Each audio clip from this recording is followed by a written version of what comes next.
Hello everyone, good afternoon. How are you all today? Good. Before we start our presentation, let me introduce me and my friends. My name is Alessandrina Frialdi. I will be the moderator and the first speaker. And here is my friends. Hello, my name is Winda Maria Stuti. Hello, my name is Resti Gustiana. Hello everyone, my name is Siti Nabila. Well, I think that's enough of our introduction session. Let's do the next our presentation. So we will presentation why marine pollution in Indonesia has a threat. Indonesia's stunning coastline are threatened by pollution from plastic waste to oil spill. In this presentation, we'll explore the causes, impacts, and solutions to marine pollution in this unique and beautiful country. So my friend will explain that. Do you know what is marine pollution? Do you know? Well, I will explain what is marine pollution. Marine pollution is the entry by humans, directly or indirectly, of chemicals, particles, industrial, agricultural, and residential waste, some of the spread of invasive organisms into the marine environment, which results in harmful effects or effects that may be dangerous in sea waters. Marine pollution can cause damage to the sustainability of marine life, making it dangerous for human health and disruption to marine activities, including fishing. Marine pollution is a serious threat to ecosystem, habitat, marine biota, and a decline in the quality of the coastal environment. So guys, do you know why Indonesia's seas are special? Well, I will explain the special features of the sea in Indonesia. Indonesia has the second longest coastline in the world and a sea area that reaches 70% of its territory. Indonesia's coastal regions are home to thousands of marine species, and fish consistently contribute more than 10% the country's total dietary protein consumption and more than 50% of the animal's dietary protein intake. And there are some examples of the beauty of the sea in Indonesia. Okay, next. Did you know Indonesian beautiful seas? There are coral reef galore. Indonesia is home to some of the most beautiful coral reef in the world, making it a popular destination for divers and snorkelers. Next, there are pristine beaches. The country's thousands of islands boast stunning beaches, attracting millions of tourists each year. And there are a rich biodiversity. Indonesian waters are home to an incredible array of marine life, including sea turtles, sharks, and whales. And the last one, a vital resource. Fishing is an important industry in Indonesia, providing livelihoods for millions of people. Okay, next I will explain about causes of marine pollution. First, plastic waste. Indonesia is the world's second largest marine plastic polluter after China.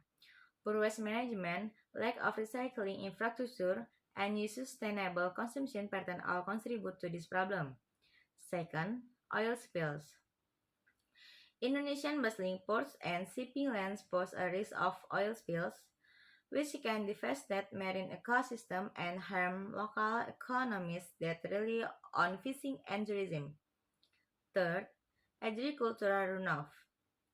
Fertilizer and pesticides from agricultural lands and plantation can enter waterways and harm marine life, leading to the zone and harmful algal blooms.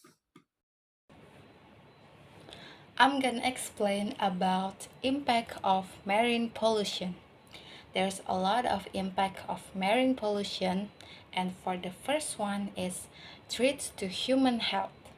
Ocean pollution affects human health through contaminated seafood and contact with polluted water. Plastic pollution also harms marine animals that we rely on for food. For the second one is biodiversity loss. Pollution harms marine life, leading to damage to vital ecosystem and decreased biodiversity. Some animals may be ingesting plastic, which poses a risk to their survival. For the third one is economic consequences. Pollution harms fisheries and tourism, leading to economic losses for coastal communities. Business may face the high cost of cleanup after oil spills. And for the fourth is climate change impact. Ocean pollution exacerbates climate change, as well as hurt the Earth's ability to adapt to it. And for the next, I'm gonna explain about government effort to tackle marine pollution. For the first one is regulation. The Indonesian government has introduced a range of policies to reduce marine pollution, including a ban on single-use plastic bags in major cities. For the second one is enforcement. The government has been cracking down on illegal fishing and imposing stricter penalties for polluting industries. For the last is innovation. Indonesian scientists and researchers are developing new materials to replace harmful plastic and new ways to manage waste. And they have been partnering with tech companies to improve waste management system. Next, we have the role of communities in fighting marine pollution. We can go through three things: education, cleanup efforts, and community action. In education, we can work on it with the local community. Local communities have raised awareness about marine pollution through workshops and education campaigns. And schools are incorporating environmental education in their curriculum. And then cleanup efforts. Beach cleanups are organized by NGO and local communities. And some fishermen are making an income from collecting and recycling ocean plastics. Next, community action. Communities are pushing for better waste management practices in their areas and demanding change from their local politicians. Next slide. Solution to marine pollution. Actually, lots of solutions to marine pollution, but here I will mention three things of solution to marine pollution. First, sustainable consumption. Consumers can take steps to reduce their use of single-use plastics, such as bringing their own bags, bottles, and containers. Fishers can use more sustainable practices to avoid catching juvenile fish and other non-target species. Second, technology and innovation.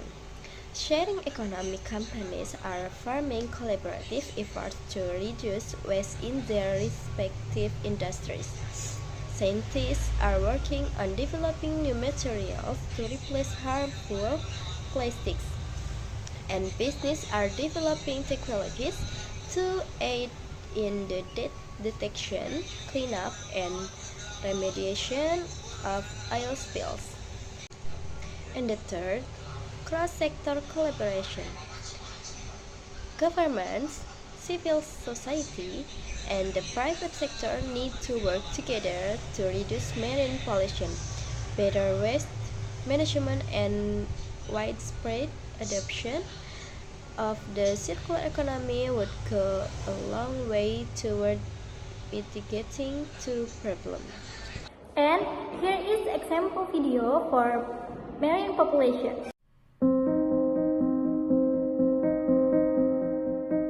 Plastic pollution is killing wildlife and devastating the ocean. Whales, turtles, and seabirds are choking on plastic. More than half of all sea turtles surveyed have ingested it. and it's expected that 99% of seabirds will have ingested it by 2050. But it doesn't have to be this way.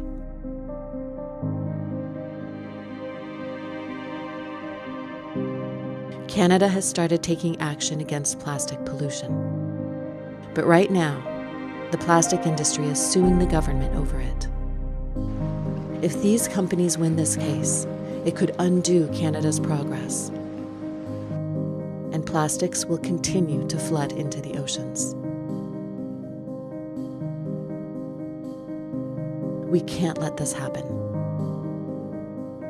We must defend the laws that stop plastic pollution and hold big plastic accountable.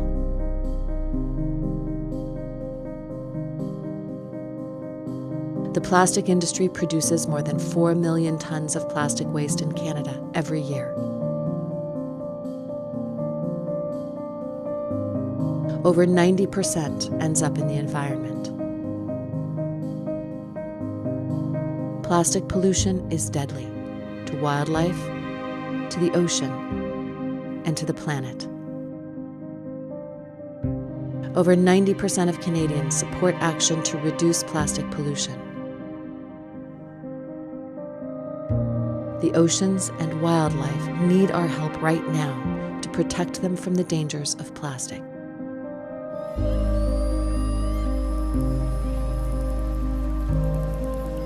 Will you join us?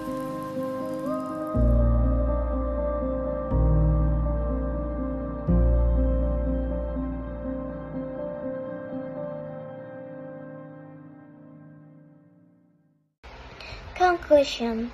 Marine pollution is a pressing problem in Indonesia and around the world. There are many causes, impacts, and potential solutions. Stakeholders across all sectors must work together to protect the precious marine environments for future generations to enjoy. I think that's enough about our presentation. Wassalamualaikum.